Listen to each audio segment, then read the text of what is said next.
오늘은 귀신이 잘 붙는 사람의 유형 5가지에 대해서 말씀을 드리겠습니다. 영상을 시청하기 전에 먼저 구독 버튼을 눌러주세요.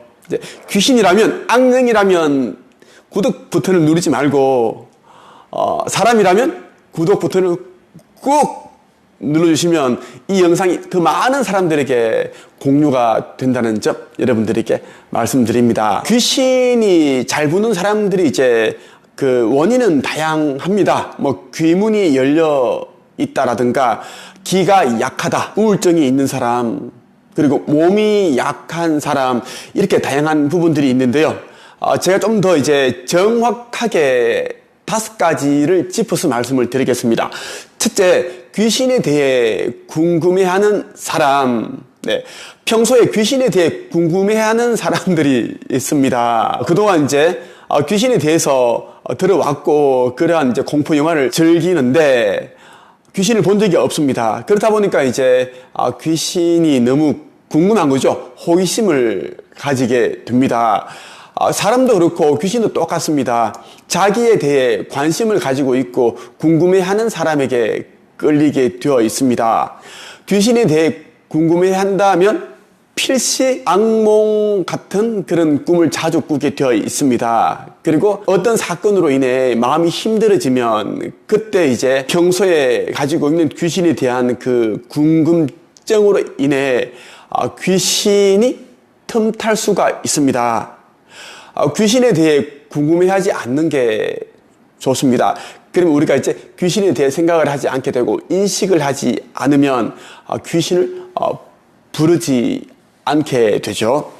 둘째, 과거 속에 사는 사람, 옛날 이야기를 즐겨하고 옛날에 있었던 이제 상처받았던 이야기, 그리고 어떤 사람이 나에게 힘들게 했거나 사람들 가운데 과거에 있었던 일을 계속 이제 곱씹어 보고 그리고 들춰내서 상처를 내는 사람들이 있습니다.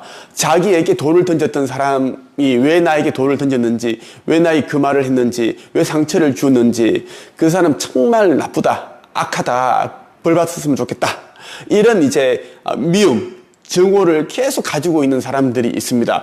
그러면서 그 사람에 대한 원망을 떨쳐내지 못합니다. 이렇게 하다 보면 이제 어느 순간에 이제 멘탈이 나가기 시작을 합니다. 멘탈이 나가기 시작한 그 순간부터 귀신의 빙의가 시작될 수 있습니다. 내 몸속으로 귀신이 들어올 수 있다라는 겁니다. 보통 이제 귀신이 들어올 때는 이제 남의 조상신이 아니라, 귀신이 아니라 자신의 조상신 가운데 귀신이 들어온다라는 것입니다. 귀신병에 들려있는 사람들은 하나같이 과거 속에 갇혀있는 사람들입니다. 여러분들이 아무리 힘들어도 과거에서 벗어나기 위해 노력을 해야 되지 자꾸 거기에 발목 잡혀 있으면 안 된다는 말씀을 드리고 싶어요. 세 번째, 상갓집, 장례식장 자주 다니는 사람입니다. 상갓집, 장례식장, 화장터 이런 곳에는 귀신들이 어마어마하게 많습니다. 이 상갓집과 장례식장은 귀신들의 이제 잔치집, 놀이터와 같습니다. 그래서 다양한 귀신들이 우글우글거리고 있다라는 것입니다. 자, 이러한 곳에 이제 기가 약하거나 몸이 안 좋은 사람, 귀문이 열려 있는 사람, 우리 몸 속에는 여러 가지 귀신이 들어올 수 있는 그런 이제 통로문이 있습니다. 그러한 이제 귀문이 쉽게 열리는 사람이라면 그 상갓집, 장례식장, 화장터 이러한 곳에 갔을 때 정말 재수 없으면 이제 귀신이 들어올 수 있습니다. 상갓집, 장례식장 자주 다니는 것은 좋지 않다는 말씀을 드리고 싶어요. 네 번째, 심신이 약한 사람, 기가 약한 사람. 심신이 약하다는 것은 뭐냐면 이제 마음의 심지가 약하다는 것입니다. 마음이 약하기 때문에 작은 일을 겪더라도 그렇지 않은 사람들에 비해서 크게 느끼게 됩니다. 쉽게 좌절하고 넘어지게 된다는 것입니다.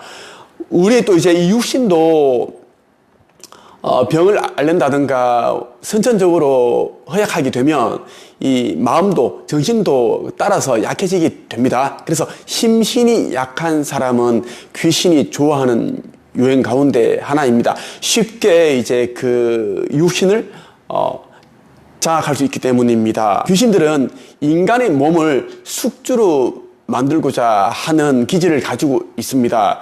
그래서 심신이 약하거나 기가 약한 사람들은 정말 조심을 해야 됩니다. 우리 모든 사람들이 이제 몸에는 기가 흐르고 있는데 이 기가 이제 악령, 귀신으로부터 보호를 해주고 이런 부분들이 있는데 기가 약하다는 것은 보이지 않는 존재가 내 몸으로 들어오려고 해도 그것을 쫓아내는 힘이 약하다는 뜻입니다. 귀신들은 나무들 중에도 버드나무 이런 이제 나무에 앉아있기를 좋아하지 뭐 딱딱한 나무, 가시나무 이런 나무에 앉아있지 않습니다. 왜? 귀신들도 불편하기 때문입니다. 그것처럼 이제 사람이 버드나무처럼 쭉 이렇게 늘어져 있고 힘이 없고 맥이 없고 이런 사람이 귀신에게 잡혀간다 라는 말씀을 드리고 싶어요. 마지막으로 5번째, 집안 정리를 하지 않거나 지저분한 사람. 네, 귀신은 음의 기운을 가지고 있습니다. 어둡고 축축하고 이런 이제 곳을 좋아합니다. 그리고 악취가 나는 곳, 지저분한 곳을 좋아합니다. 그런데 어떤 사람이 이제 집을 정리를 하지 않고 청소를 하지 않습니다. 쓰레기가 넘쳐나고 철진한 옷들이 막 쌓여 있고 현관에 들었으면 수십 켤레의 신발이 막 아무렇게나 그렇게 막 흩어져 있고 악취가 심하고 이런 곳은 필시 귀신들이 많다라고 보시면 좋겠습니다. 집을 들었을 때 그 기운이라는 게 있습니다. 기운이 이제 밝지 못하고 왠지 뭔가가 이제 엄습하고 깨름직하다 이런 이제 느낌이 드는 환경에 있는 분은 정말 조심을 해야 된다는 말씀을 드리고 싶어요. 마음이 힘든 분들 그리고 우울감, 우울증을 앓고 있는 사람들은 제가 방금 전에 말씀드렸던 이 5가지 이러한 것들을 가지고 있습니다. 그래서 이제 자기 자신을 바꾸기 위해 노력을 해야 된다는 말씀을 드리고 싶어요. 아무리 힘들어도 자기 중심을 잘 잡고 이겨내기 위해 노력을 해야 합니다. 인생이라는 것이 원래 시련의 연속입니다. 시련이라는 것도 자기가 이제 필요에 의해서 사후세계에서 만든 겁니다. 우리가 이제 시련이라는 것을 이겨내기 위해 우리가 노력을 하게 되고 그 과정에서 깨달음을 얻고 성장하게 되는 거기 때문입니다. 마지막으로 이미 빙의가 된 사람은 자기 안에 있는 그 영가가 있다라는 것을 인식을 해야 됩니다. 귀신이 있구나라는 것을 인식을 하고 그 귀신이 영가가 좋은 곳으로 가도록 염원해야 한다는 말씀을 드리고 싶습니다. 내면 치유, 내면 변화, 의식 상승과 의식 성장에 대한 이제 많은 공부, 제대로 된 공부를 하고 싶다면 제가 매주 화요일 저녁 7시 반부터 9시 반까지 진행하는 의식성장 수업에 참여해 보십시오. 신청은 네이버 카페 한책입에서 하시면 됩니다. 오늘은 여기까지 하겠습니다.